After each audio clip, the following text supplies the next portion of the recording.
The BSc part second year math की class में आज बीएससी पार्ट सेकेंड ईयर में हम आपको एडवांस कैलकुलस की एक मोस्ट इम्पोर्टेंट थ्योरम मोस्टेस्ट थ्योरम, नाम भी इसका देखिए मोस्टेस्ट थ्योरम है। इम्पोर्टेंट थ्योरम है ये एग्जाम पॉइंट ऑफ व्यू से, इसलिए आपको इस थ्योरम की स्टेटमेंट भी साथ ही साथ याद रखनी है। देखते हैं थ्योरम की स्टेटमेंट क्या है। मोस्टेस्ट theorem: if a function f is continuous in the closed interval ab, then it attains its supremum and infimum at least one in closed interval ab। यानी कि यदि कोई फलन f संतत है किसी क्लोज इंटरवल ab में, तो वो फंक्शन अपने सुप्रीमम तथा इन्फिनिमम को कम से कम एक बार प्राप्त करता है। किस अंतराल में? अंतराल क्लोज इंटरवल ए बी में।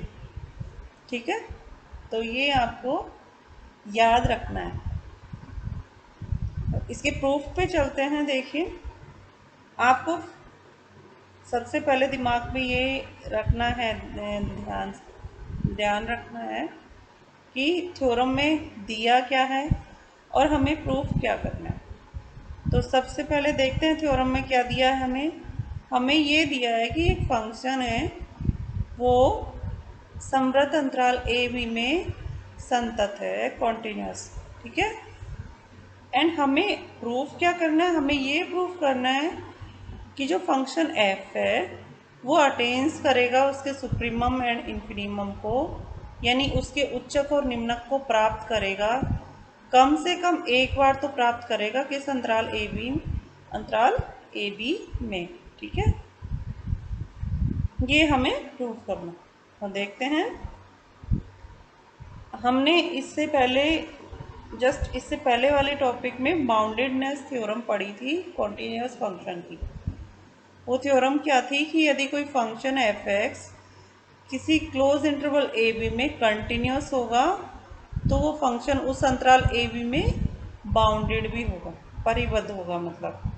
ठीक है, तो कोई फंक्शन परिबद्ध होता है तो परिबद्ध फंक्शन की क्या परिभाषा है कि वहाँ पर ऐसे दो रियल नंबर विद्यमान होंगे स्मॉल m कैपिटल M से, सच दैट जो फंक्शन है, जो फंक्शन की रेंज है, परास है फंक्शन का, वो इन दोनों रियल नंबर के बीच में ही लाई करेगा। ठीक है, इनके बियॉन्ड नहीं जाएगी वैल्यू। और यहाँ हम कैपिटल M को क्या बोलते थे?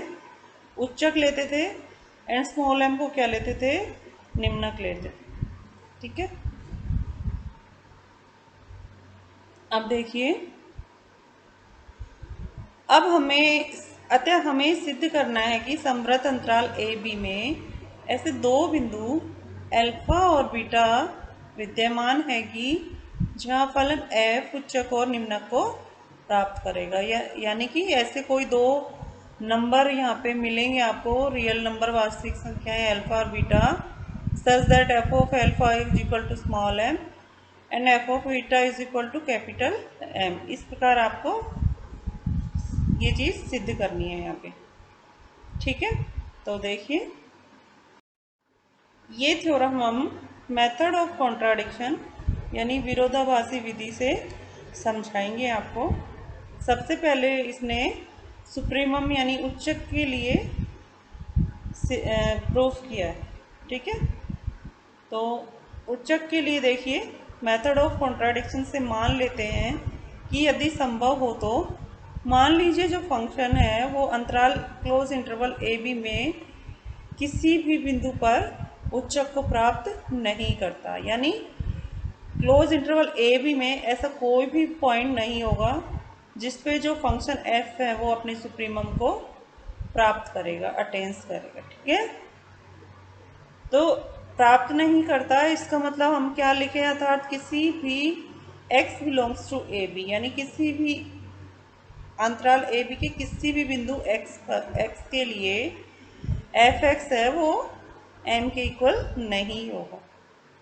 ठीक है, m क्या है यहाँ पे? उच्चक।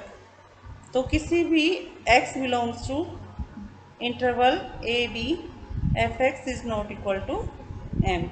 ओके, अच्छा आगे देखिए। इस इक्वेशन को अगर देखें तो इस इक्वेशन से क्या आ रहा है, m माइनस एफ एक्स, ये एफ एक्स को इधर ले जाओ तो m minus F X is not equal to 0 for all x belongs to this close interval A B. ठीक है, ये हमें इक्वेशन नंबर 1 प्राप्त होगी। अब यहाँ पे आप देख सकते हैं कि जो मेरा फंक्शन f है वो भी कॉन्टिन्यूस फंक्शन दिया हुआ है, और जो m है वो एक रियल नंबर है। रियल नंबर वास्तविक संख्या है, ठीक है।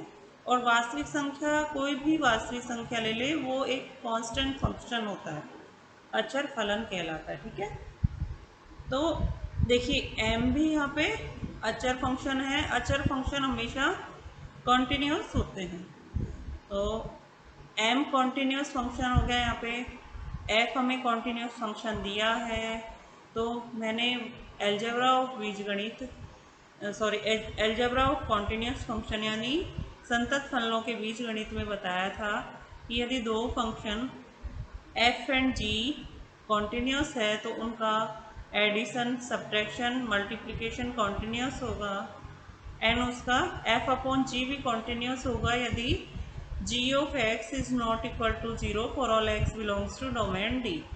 ठीक है, किसी डोमेन के किसी भी बिंदु पर यदि जी एक्स का मान 0 के इक्वल नहीं आ रहा तो f अपॉन जी भी कॉन्टिन्यूस होगा। उसी विधि से यहाँ पे ये मेरा अचर फंक्शन है जो कि कॉन्टिन्यूस है, f कॉन्टिन्यूस दिया हुआ है, तो इन दोनों का सब्ट्रैक्शन है, ये भी पूरा कॉन्टिन्यूस फंक्शन होगा। ठीक है, और ये कॉन्टिन्यूस फंक्शन क्या कह रहा है, is not equal to 0 for all x belongs to this close interval A B. यदि मैं इसको पूरे को जी एक्स मानूँ तो जी एक्स की वैल्यू नॉट इक्वल टू 0 आ रही है for all X belongs to this close interval A B. तो हम यहाँ पे कहेंगे कि 1 upon G X also continuous. ठीक है, ये भी अलजेब्रा ऑफ बीजगणित से ही आया यहाँ पर। तो यहाँ पे देखिए 1 upon M minus F X, 1 upon M minus F X, ये भी क्या हो जाएगा, मेरा कॉन्टिन्यूस फंक्शन हो जाएगा। ठीक है, कॉन्टिन्यूस फंक्शन किस में है, ये क्लोज इंटरवल ए बी में। अब क्लोज इंटरवल ए बी में अगर कोई फंक्शन कॉन्टिन्यूस होता है तो उस अंतराल ए बी में, क्लोज इंटरवल ए बी में बाउंडेड भी होता है वो फंक्शन। ठीक है, ये बाउंडेडनेस थ्योरम से ऐसा प्रूफ हुआ है कि यदि कोई function close interval A B में कॉन्टिन्यूस है तो वो फंक्शन बाउंडेड होगा।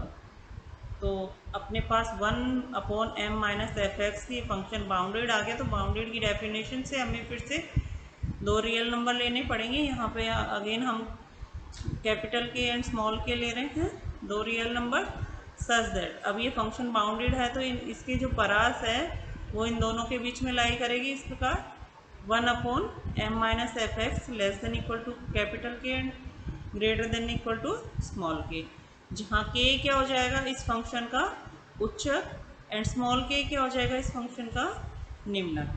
ठीक है, ये देखिए लिखा हुआ है भी, supremum of 1 upon M minus F X, जिसको हम उच्चक भी कहते थे, वो क्या हो जाएगा कैपिटल के, एंड इन्फिनिमम यानी निम्नक of 1 upon M minus F X is equal to small K. ठीक है, अब इसको लेकर चलिए, supremum of 1 upon M minus F X is equal to K है, मतलब इसकी सारी वैल्यू फॉर ऑल एक्स के से छोटी होंगी। ठीक है, less than equal to K for all X belongs to this interval close interval A B.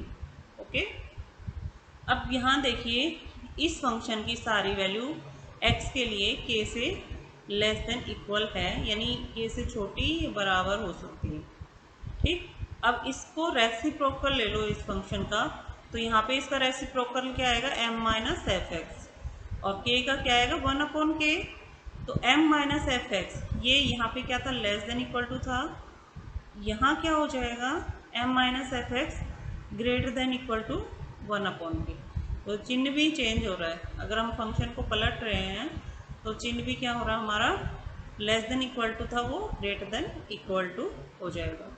आप इस चीज़ को यहाँ से एक एग्जांपल से समझ सकते हैं कि देखिए जो 3 है वो 1/2 से बड़ा है ऑब्वियसली दिख रहा है, लेकिन जैसे ही हम इनको उल्टेंगे, है ना, इनका रेसिप्रोकल करेंगे, तो ये क्या हो जाएगा 2 एंड ये क्या हो जाएगा 1/3।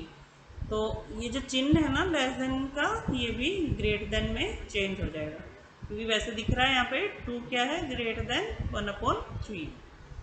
ठीक है।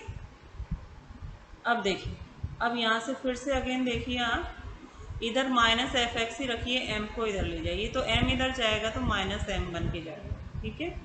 तो या यूँ कहें कि f(x) को इधर ले जाएं, 1/k को इधर लाएं, तो ये क्या हो जाएगा f(x) < m - 1/k हो जाएगा। ठीक है।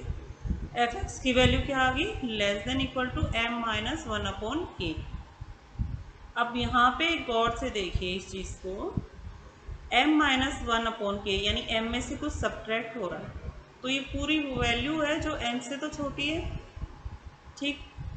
अब आप यहाँ से अनुमान लगा सकते हैं कि हमें f(x) तथा m के बीच की एक ऐसी वैल्यू प्राप्त होगी m - 1/k। m - 1/k से भी f(x) की सारी वैल्यू या तो छोटी होंगी या इक्वल होंगी। ठीक है। इसका मतलब f(x) का जो सुप्रीमम है, मतलब हमें एक और अपर बाउंड प्राप्त हो गया जो m से भी छोटा है, कैपिटल M से भी क्या है छोटा है, और जिससे फंक्शन की सारी वैल्यू लेस देन या इक्वल। ठीक है। तो जब हमें इस तरह की वैल्यू प्राप्त हो जाती है कि अपर बाउंड से भी स्मॉल अपर बाउंड इस तरह का प्राप्त हो जाता हमें, तो हमने उच्चक की क्या परिभाषा पढ़ी थी कि सारे अपर बाउंड में से सबसे लिस्ट वाला अपर बाउंड लेंगे हम, उसको हम कहेंगे फंक्शन का उच्चक। तो इस प्रकार तो ये m - 1/k ये जो है ये आना चाहिए फंक्शन का उच्चक, लेकिन हम मान के चले थे कि कैपिटल M होगा फंक्शन का उच्चक। तो यहाँ पे ये कॉन्ट्राडिक्शन है कि हम फंक्शन का जो उच्चक है वो m को मानकर चले थे। इसलिए जो हमने माना था कि x इस अंतराल a b के किसी भी बिंदु x के लिए f(x) is not equal to m है, वो यहाँ पे गलत साबित हो रहा है। ठीक है। क्यों गलत हो रहा है? क्योंकि हम m को उच्चक मान के चले थे, लेकिन m से छोटी ऐसी वैल्यू आ रही है यहाँ पे m - 1/k, जो भी फंक्शन f(x) का क्या बन रहा है अपर बाउंड। ठीक है। तो अपर बाउंड ये क्योंकि इससे छोटा है तो चांस इसके बन रहे हैं सुप्रीमम होने के, बट हमने ये माना था कि सुप्रीमम क्या है फंक्शन का m है। ठीक है। तो ये कॉन्ट्राडिक्शन है यहाँ पे। तो इसलिए जो हमने वहाँ माना था कि संभव हो तो इस अंतराल क्लोज इंटरवल a b के किसी भी बिंदु पर जो फंक्शन होगा वो अपने उच्चक को प्राप्त नहीं करेगा, यानी f(x) is not equal to m माना था, वो यहाँ पर गलत साबित हो रहा है। ठीक है। अतः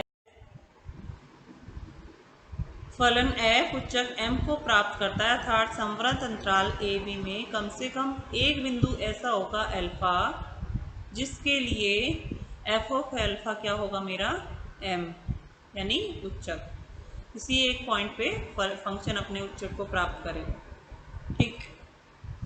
सिमिलरली हम जैसे हमने उच्चक के लिए प्राप्त किया है, सुप्रीमम के लिए प्रूफ किया है यहाँ पे। ठीक है। जैसे थ्योरम सुप्रीमम के लिए प्रूफ की है, ऐसे ही हम इन्फिनिमम के लिए यानी निम्नक के लिए हम प्रूफ करेंगे। ठीक है। अतः संतत फलन संवृत अंतराल a b में कम से कम एक बार उच्चक तथा निम्नक को प्राप्त करता है। ओके। देन इससे आगे हम इंटरमीडिएट वैल्यू थ्योरम आपको समझाएंगे। तब तक के लिए बाय।